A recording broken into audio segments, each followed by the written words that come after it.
Takže tě zdravím tady u dnešního videa. Dnes, jak můžete vidět, jsem tady já Vojďas. Dneska natočíme toto videjko. Od Taryho pracoval jeden editor a jdem se na to podívat. Je to velmi pěkně zajímavý. Už to některý youtubeři prostě dělali, takže asi tak. Víceméně jdem se na to podívat, má to 9 minut, docela dost reklam, takže budeme možná přepínat reklamy. Jdem na to, přátelé.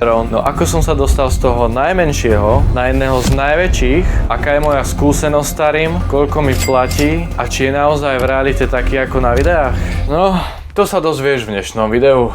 No, začal by som asi tým, že ako som sa ku nemu dostal. Bola to celkom náhoda, lebo zrovna som išiel vlakom do školy a počúval som podcast Stejka a Taryho a Tary v tom podcaste vravel, že má len jedného strihača, Robina. Mám jednoho strihače na full time job. Ahoj Robine. No tak mi docvaklo, že proste že jeden strihač tomu isto nestačí, tak som mu zo strany napísal mail, že ja som hento tento, že proste viem strihať, že mám 6-ročnú skúsenosť so strihaním a bla bla bla. A poslal som mu showreel. Kto neviete, čo je showreel, tak to je krátke minútové video, kde som mu ukázal, že ako viem strihať. A o nejaký týždeň na to mi napísal, že super, že sa hlásíš, že hlási sa teraz veľa ľudí, ale že je tam nejaká šanca, že pošlem ti videjko, ty mi ho zostrihaš a keď bude dobré a najlepšie zo všetkých, tak ťa berem. Tak som ho teda zostrihal. K tomu som mal urobiť ešte 3 shorty a miniatúru, tu som tiež potom urobil, všetko som mu to poslal na mail. Čakal som a o nejaký ďalší týždeň mi napísal, že počuj, že zatiaľ to tvoje je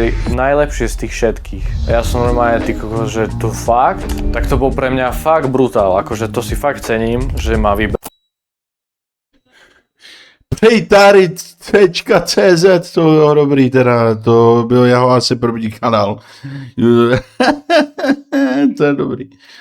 Lebo bolo mi povedané, že tam bolo nejakých 40 strihačov a ja vtedy ešte 16-ročný proste som ich porazil kvázi, hej? Takže pre mňa to bolo proste brutál. Tary mi dal potom následne podmienky a potom keď sme tieto veci doriešili, tak som mu išiel strihať druhé skúšovné video a je to video Židím Brabus s úzkýma uličkama v centru Prahy. S tým videom som mal najväčší problém, aký sa mi kedy stal. Urobil som mu teda aj to druhé skúšovné video, čo sa mu páčilo, čiže ma prijal, hej, proste Páčilo lidi, páčilo.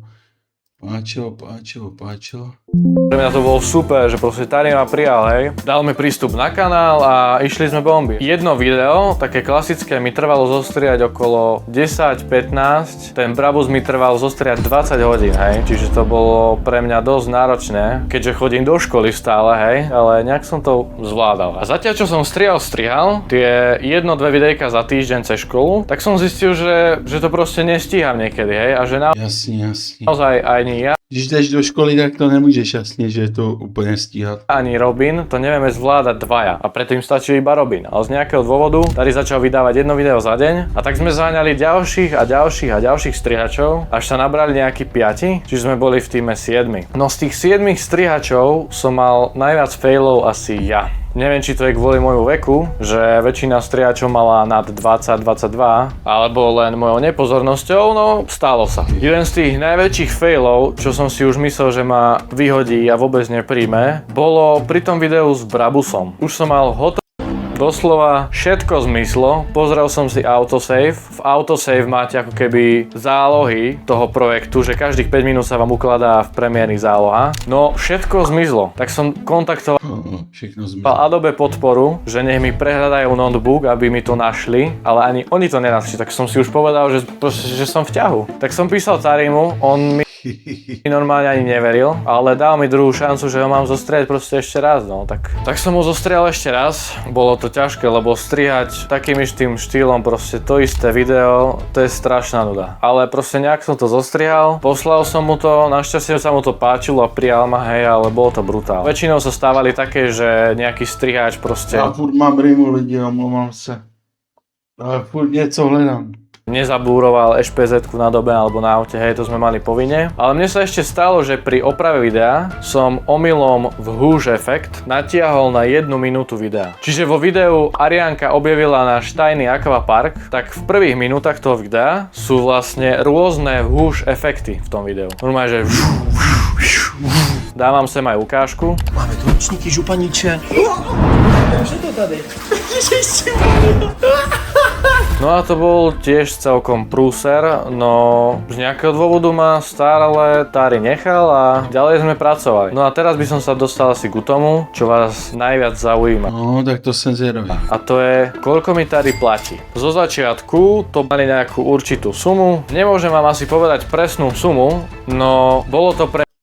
Napríklad to video trvalo napríklad 16 hodín, hej, a tak. Napríklad pri jednej Ty brďo, 16 hodín. kontrole zo 7 strihačov sme len ja a jeden ešte strihač mali vlastne povolenú tú sumu. Ostatní mali strhnuté hodiny kvôli tomu, že mali nejak príliš veľa tých hodín alebo niečo. Tak zaviedol v polovici roka nový systém a to bol ten, že dával cenu za video, hej. Že bola zase tabuľka, každé video bolo priradené ku náročnosti. No, Čiže jasne. napríklad Takže on dostal podle toho, jak to upravil, podle toho, jak bylo to dlouhý a tak dále. taká náročnosť mala takú cenu, taká Náročnosť, samozrejme. lenže sme zarábali menej. A to bol jeden z dôvodov, kvôli čomu som odišiel ja. Ale ešte než sa dostaneme k tomu, prečo som odišiel ja, by som chcel odpovedať na vašu otázku, že či som sa s Tarim vôbec stretol niekedy. No áno, stretol. Stretol som sa s ním dvakrát. Prvýkrát to bolo asi tak po 4 mesiacoch, čo som pre neho strihal. A to bolo u neho doma na návšteve. To bolo zase pre mňa proste brutál, že som u Tariho doma, že ty koko, že fakt, že wow. Akože bolo to fakt zážitok a ďakujem mu za pozvanie, hej, díky Tari.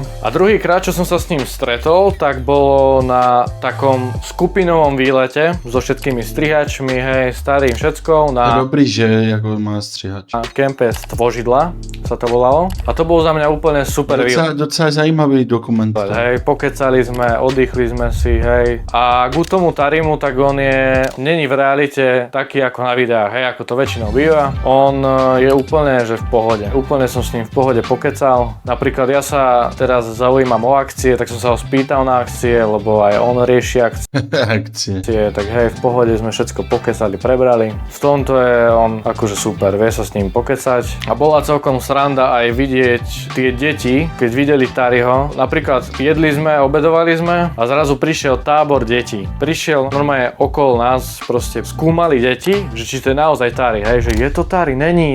A takto medzi sebou proste komunikovali, lebo Tari To je potom strašný, když nevíš, jestli je to Tari nebo není. si dal taký klobúk, hej, okuliare, aby ho deti nepoznali. A to bolo úplne jedno, že či deti, či starí, či mladí. A nejaký detko išiel okolo nás, že vy ste tam starým? A takto, že proste zaujímavé to bolo. No. Za mňa super zážitok a to bolo asi posledné stretnutie s starým, čo som mal. A budem rád, keď bude ďalšie, hej, uvidíme, ale hej. No a prečo som od neho odišiel? Ono už dlhšiu dobu, keď som strihal Tariho videá. Ja som pre neho strihal necelý rok. Už som došiel k takej fázi, kde som sa už nevedel nikam posúvať. Asi chtěl, jako, jak říkám, no, posunout. Ono to většinou je tak, že člověk se chce posunout dál, jo. Je to takový, jako byl to pro ně jako třeba přivídělek, jako k tomu, aby velký větší, samozřejmě přivídělek k té škole. Už naozaj to video sa štýlovo opakovalo stále dokola. Jednoducho Jo, jasný, to už potom je přepad. som potreboval niečo, čo ma bude viacej baviť, motivovať. Třeba já, když točím video nebo točívám, tak je to různorodý a vypadá to jako, že mě to furt baví, no. A kde sa budem zlepšovať. A tak som od neho kvázi odišiel. Akože neodišiel som úplne, zase to musím povedať, že neodišiel som úplne, ale na nejakú neurčitú dobu, kým zase naberem nejakú motiváciu. Ale čo musím povedať a za čo práca pre Tariho je úplne že brutálna, sú tie kontakty a skúsenosti. Kontakty a skúsenosti sú úplne top vec na tejto práci, lebo spoznal som tam fakt brutálnych ľudí, ako napríklad Miša, ktorého pozdravujem a tu máte jeho Instagram. Je to veľký frajer, Super. s ktorým som si asi najviac rozumel a aj mi priviedol nového klienta, o ktorom si povieme ešte v ďalšom videu. A ďalšia vec sú samozrejme skúsenosti, pretože pri Tarim som sa naučil proste veľa nových vecí, akože fakt, že veľa nových vecí a aj dodržiavať nejak deadline, strihať stánin pôrod. Video Druhé miminko je na svete, myslím, že tak sa to volá, tak som strihal ja. Ja si toho strašne vážim, že Tari mi dal ako 5. video, že mi proste veril, že mi dal ako 5. video. No lidi, tak tohle je asi všechno k tomu, já to tak jako trošku se střihnu takhle, protože si myslím, že jako střihač člověk, který střihá, je to fakt hodně náročný. Já si tady trošku střihám taky svoje videa, i když některý jsou k ničemu nastřižený, ale to je v pohodě, to se ještě učím tak nějak jako. A jako je to tak, no. A jsem rád, že jsem rád. Lidi, dámy a pánové, já se s váma rozloučím, nezapomeňte dát odběr, like, uvidíte. Moje reakce je taková, že prostě jsem na to nemohl nic říct tolik, jako protože na to se nedá nic říct, jako jsem byl rád, že jsem tady tohle videjko, to je vše a zatím ahoj dá.